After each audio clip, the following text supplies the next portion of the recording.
Hello friends, இந்த வீடியோவில் நம்ம பார்க்க போகிற டாபிக் நெஸ்டட் இஃப் ஸ்டேட்மெண்ட் பற்றி தான் பார்க்க போகிறோம். போன வீடியோஸ்லேயே பார்த்திங்கன்னா இஃப் ஸ்டேட்மெண்ட்னா என்ன, அதுக்கப்புறமாட்டிக்கு இஃப் எல்ஸ் ஸ்டேட்மெண்ட் பற்றி பார்த்துருப்போம். அதுக்கப்புறம் இஃப் எல்ஸ் இஃப் ஸ்டேட்மெண்ட் பற்றி பார்த்தோம்.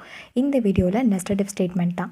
ஸோ அப்படின்னா என்ன அப்படின்னு பார்த்தீங்கன்னா, நேம்லேயே பார்த்திங்கன்னா நெஸ்டட் அப்படின்னு சொல்லியிருக்கு இல்லையா. ஸோ கிட்டத்தட்ட அதே மீனிங் தாங்க. இஃப் ஸ்டேட்மெண்ட்ஸை நம்ம என்ன பண்ண போகிறோம் அப்படின்னா நெஸ்ட் பண்ணி வைக்க போகிறோம். நெஸ்ட்டுன்னா என்னது, இப்போ கூடு எப்படி கட்டுதுன்னு பார்த்திங்கன்னா எல்லாத்தையும் ஒன்றுக்குள்ளே ஒன்றா இப்போ விறகு சிப்பி அது எல்லாத்தையும் ஒன்றுக்கு ஒன்று கோர்க்கிற மூலிமா தானே நெஸ்ட்டு ஃபார்ம் ஆகுது கூடுங்கிறது.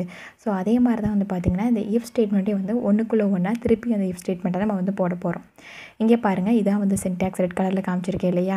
இங்கே நம்ம என்ன பண்ணியிருக்கோம்னு பார்த்தீங்க அப்படின்னா ஒரு இஃப் ஸ்டேட்மெண்ட் இருக்குது. அந்த இஃப் ஸ்டேட்மெண்ட் கூட நான் என்ன பண்ணியிருக்கேன்னா இன்னொரு இஃப் ஸ்டேட்மெண்ட் கொடுத்துருக்கேன். ஸோ இதுக்கு பேர் தான் பார்த்திங்கன்னா நெஸ்டட் இஃப் ஸ்டேட்மெண்ட். ஒரு இஃப் ஸ்டேட்மெண்ட்குள்ளே இன்னொரு இஃப் ஸ்டேட்மெண்ட் கொடுக்குறது, அதுக்குள்ளே இன்னொரு இஃப் ஸ்டேட்மெண்ட் கொடுக்குறது. ஸோ இந்த மாதிரி கொடுக்குறதுக்கு பேர் தான் நெஸ்டட் இஃப் ஸ்டேட்மெண்ட்.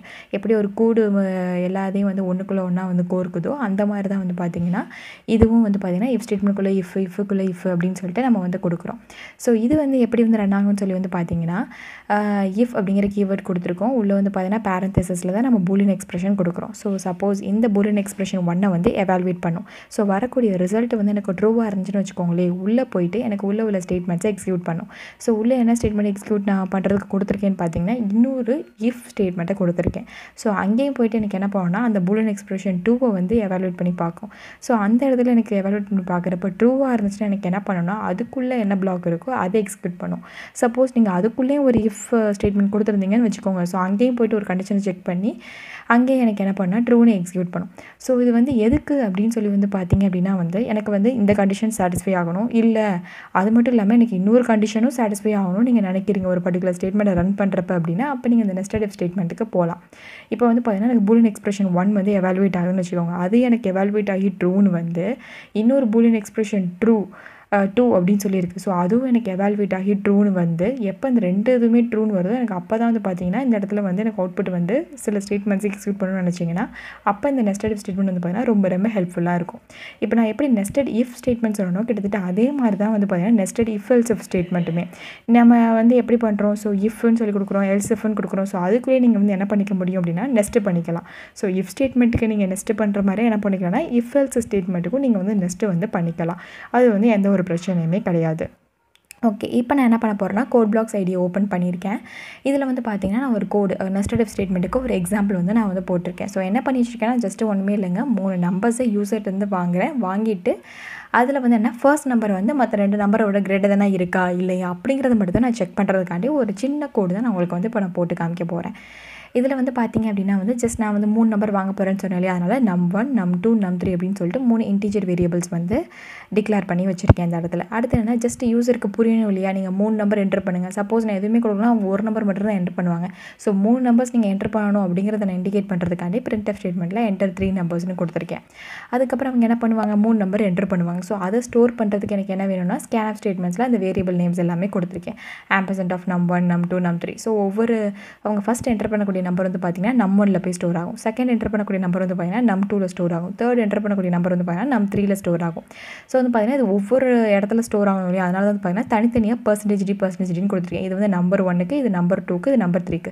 ஸோ இந்த எக்ஸாம்பிள் கோட்லேயே பார்த்தீங்கன்னா நீங்கள் ஸ்கேன்ஆஃப் ஸ்டேட்மெண்ட்டை பார்த்தீங்கன்னா எப்படி அட் அ டைமில் பார்த்தீங்கன்னா நிறைய வேரியபிள்ஸை யூசர்ட்டு கெட் பண்ணுறது அப்படிங்கிறதே நீங்கள் இந்த கோடில் நீங்கள் லேர்ன் பண்ணிக்கலாம்.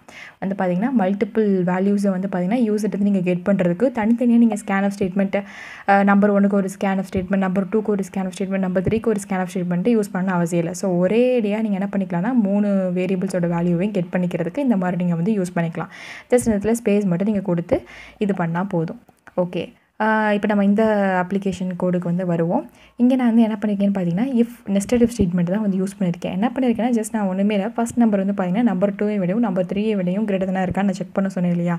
ஸோ அதுக்கு நான் என்ன பண்ணியிருக்கேன்னா இஃப் ஃபஸ்ட்டு பூலியன் எக்ஸ்பிரஷன் என்ன கொடுத்துருக்கேன்னு பார்த்தீங்கன்னா number 1 is greater than number 2வா அப்படின்னு சொல்லி கண்டிஷன் எனக்கு செக் பண்ணும். சப்போஸ் அப்படி செக் பண்ணுறப்ப பார்த்தீங்கன்னா அந்த கண்டிஷனுக்கு ட்ரூவானால் தான் எனக்கு என்ன பண்ணணும்னா மறுபடியும் உள்ளே போயிட்டு இன்னொரு இஃப் ஸ்டேட்மெண்ட்டை செக் பண்ணுது.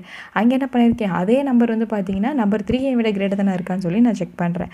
அப்படி எனக்கு சாட்டிஸ்ஃபை ஆச்சுன்னா நான் என்ன பண்ண போகிறேன், அந்த நம்பர் 1 வந்து பார்த்திங்கன்னா 2 நம்பர்ஸை விடமே கிரேட்டர் தானே இருக்குன்னு நான் அவுட்புட்டில் வந்து ஸ்க்ரீனில் வந்து பிரிண்ட் பண்ணுறேன். ஸோ இந்த %d வந்து ஃபர்ஸ்ட் நான் இங்கே எழுதியிருக்கிறத குறிக்கும். ஸோ நம்பர் 1, ஸோ நான் என்ன யூசர் வந்து என்டர் பண்ணுறாங்களோ அந்த நம்பர் 1 இங்கே வரும். அது வந்து பார்த்திங்கன்னா கிரேட்டர் தேன் இந்த %d எதை குறிக்கும்னா இந்த நம்பர் 2 வந்து குறிக்கும்.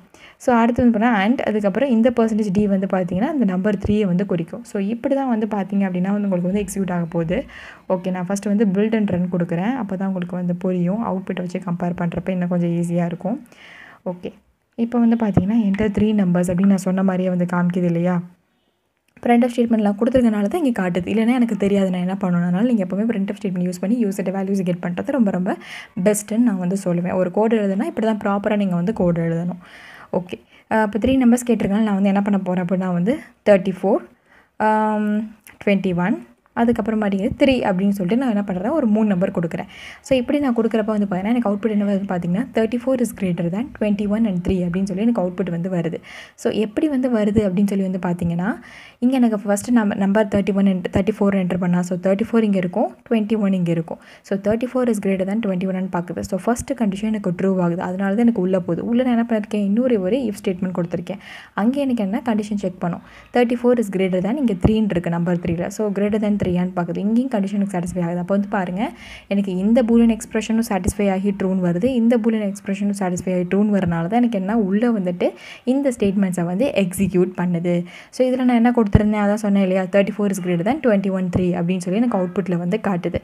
சப்போஸ் இப்போ நான் என்னென்னா ஓகே நீங்கள் வந்து கரெக்டாக அந்த ஆர்டர்லாம் கொடுத்துருக்கேன், நான் இப்போ எதுவுமே கொடுக்கல அப்படின்னா நான் அதுக்கு கோட் எழுதலை. நீங்கள் சப்போஸ் கோட் எழுதுனீங்கன்னா உங்களுக்கு அதுக்கு அவுட்புட் வந்து கிடைக்கும். இப்போ நான் என்ன பண்ண போகிறேன்னா 45 கொடுத்துட்டு அடுத்து 67 ஸோ மாற்றி நான் வந்து கொடுக்குறேன் 32 அப்படின்னு. இப்போ வந்து பார்த்தீங்கன்னா எனக்கு அவுட்புட் வந்து எதுவுமே வரல. ஏன் வரல அப்படின்னு சொல்லி வந்து பார்த்தீங்கன்னா நம்பர் 1ல் 45 இருக்குது, அடுத்த நம்பர் 2ல் என்ன இருக்குது 65 நான் கொடுத்துருந்தேன் இல்லையா. பாருங்கள் நம்பர் 67 கொடுத்துருக்கேன்.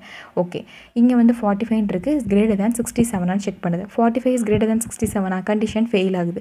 ஸோ இந்த இடத்துல வந்து பார்த்திங்கன்னா எனக்கு கண்டிஷன் ஃபெயில் ஆகிறனால ஆட்டோமேட்டிக்காக எனக்கு என்ன பண்ணிடுனா உள்ள எந்த ஸ்டேட்மெண்ட்டுமே எக்ஸிக்யூட் பண்ணாது. இந்த இஃப் பிளாக்கை விட்டு வெளியே வந்துடும்.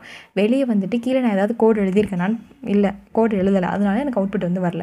சப்போஸ் நான் இதே மாதிரியும் நான் வந்து என்ன பண்ணிக்கலாம் அப்படின்னா வந்து நம்பர் 2க்கு நான் வந்து செக் பண்ணிக்கலாம். Number 2 is greater than number 1 and number 3 அப்படின்னு நான் இதே வந்து இந்த கோடை காப்பி பேஸ்ட் பண்ணி போட்டுக்கலாம். ஸோ அதை நான் உங்களுக்கு என்ன ஒரு சின்ன அசைன்மெண்ட் மாதிரி நான் கொடுக்குறேன். நீங்கள் அதை பண்ணி பாருங்கள். இந்த நெஸ்டட் இஃப் ஸ்டேட்மெண்ட்டுக்கு நீங்கள் பண்ணி பாருங்கள். Number 2 is greater than number 3, number 2 is greater than number 1 அப்படின்னு சொல்லி பண்ணி பாருங்கள். உங்களுக்கு வந்து இன்னும் கொஞ்சம் ஃபர்தராகவே வந்து அண்டர்ஸ்டாண்டிங் வந்து கிடைக்கும். ஓகேவா ஃப்ரெண்ட்ஸ். ஓகே, இந்த வீடியோவில் வந்து பார்த்தீங்கன்னா நெஸ்டட் இஃப் ஸ்டேட்மெண்ட் பற்றி நான் உங்களுக்கு ரொம்ப சூப்பரான ஒரு எக்ஸாம்பிளில் வந்து நான் உங்களுக்கு சொல்லிக் கொடுத்துருக்கேன். நெக்ஸ்ட் வீடியோவில் வந்து பார்த்தீங்க அப்படின்னா ஸ்விட்ச் ஸ்டேட்மெண்ட் பற்றி தான் நான் உங்களுக்கு சொல்லித்தர போகிறேன். ஸோ நீங்கள் அந்த வீடியோ பார்க்குறதுக்கு முன்னாடி நம்ம சேனல் இது வரைக்கும் சப்ஸ்கிரைப் பண்ணாதவங்க கீழே சப்ஸ்கிரைப் பட்டன் இருக்கும், அதை மறக்காமல் கிளிக் பண்ணுங்கள். அப்படியே பக்கத்தில் பெல் நோட்டிஃபிகேஷன் ஐக்கான் இருக்கும், அதையும் கிளிக் பண்ணுங்கள். அப்போ தான் உங்களுக்கு ஃபர்தராக நோட்டிஃபிகேஷன்ஸ் காட்டும் நான் வீடியோஸ் அப்லோட் பண்ணுறப்ப. நம்ம EduTut சேனலில் உள்ள வீடியோஸ் எல்லாம் உங்களுக்கு யூஸ்ஃபுல்லாக இருந்துச்சுன்னா உங்கள் ஃப்ரெண்ட்ஸ்க்கும் மறக்காமல் ஷேர் பண்ணி சப்போர்ட் பண்ணுங்கள் ஃப்ரெண்ட்ஸ்.